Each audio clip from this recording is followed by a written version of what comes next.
So guys, आपको भी ये पता होगा कि इंडिया का जो ब्रह्मोस मिसाइल है वो पाकिस्तान में जाकर अभी कुछ दिन पहले गिर गया था। तो अभी हम ये बात नहीं करने वाले हैं कि वो पाकिस्तान में गलती से गिर गया था, टेक्निकल प्रॉब्लम से हुआ था कि क्या हुआ था। हम ये बात करने वाले हैं कि पाकिस्तान से अभी उस पर एक वहाँ से एक खबर आई है कि उन्होंने कहा है कि हम उसको ट्रेस कर रहे थे। जो मिसाइल जब उनके क्षेत्र में घुसी तो उसको हम ट्रेस कर रहे थे, और ट्रेस करते करते वो कुछ 100 किलोमीटर गई और उसके बाद से गिर भी गई और वहाँ पे उन्होंने ट्रेस किया। तो कहने का ये मतलब है कि किसी भी देश में अगर कोई इस तरह का विस्फोटक मिसाइल आता है तो सबसे पहले उस देश की प्रायोरिटी बनती है कि उसको पहले मारकर उसको गिराए। लेकिन वो लोग कह रहे हैं कि हम ट्रेस कर रहे थे। तो आप समझ सकते हैं कि वहाँ की स्थिति क्या है।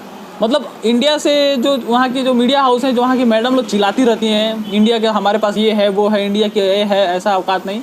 तो उनका ये चिल्लाना और उनका जो ज़मीनी तौर पे जो उनका असलियत है, आप समझ सकते हैं कि किस तरह की असलियत है।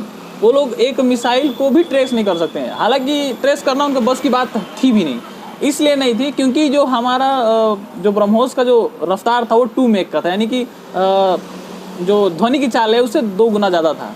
और उनके पास ऐसा कोई सुविधा था नहीं। जो चाइना का पड़ा हुआ जो टैंक वगैरह था वही था, जिससे कि उसको तो कुछ कर नहीं सकते।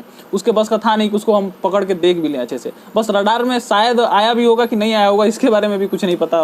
वो लोग ऐसे अफवाह फैला रहे हैं, क्या कर रहे हैं।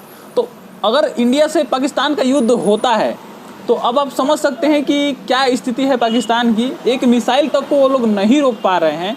तो अब आप सोचिए कि अगर यहाँ इंडिया से अगर हो जाता है युद्ध तो उनका क्या हाल होगा। और वैसे भी हमारा इंडिया पुराने तौर पे भी जो था, अगर हम देखें तो पहले भी इंडिया मतलब थोड़ा अभी से कम पावर था, लेकिन फिर भी पाकिस्तान आज तक अभी जीता नहीं। और अभी तो वो सपना भी नहीं देख सकता है, क्योंकि इंडिया की रफ्तार इधर जा रही है बढ़ते और तो पाकिस्तान की रफ्तार इधर जा रही है। यानी कि दोनों के बीच का फासला बढ़ रहा है। एक ऊंचाई छू रहा है तो एक ज़मीन में घुसते जा रहा है। तो पाकिस्तान ज़मीन में घुसने का कारण भी है उसका वो रवैया, उसका तौर तरीका और उसका ये जो आतंकवाद। तो इसलिए पाकिस्तान के लिए अभी तो मुश्किल बहुत ज़्यादा बढ़ने वाली है।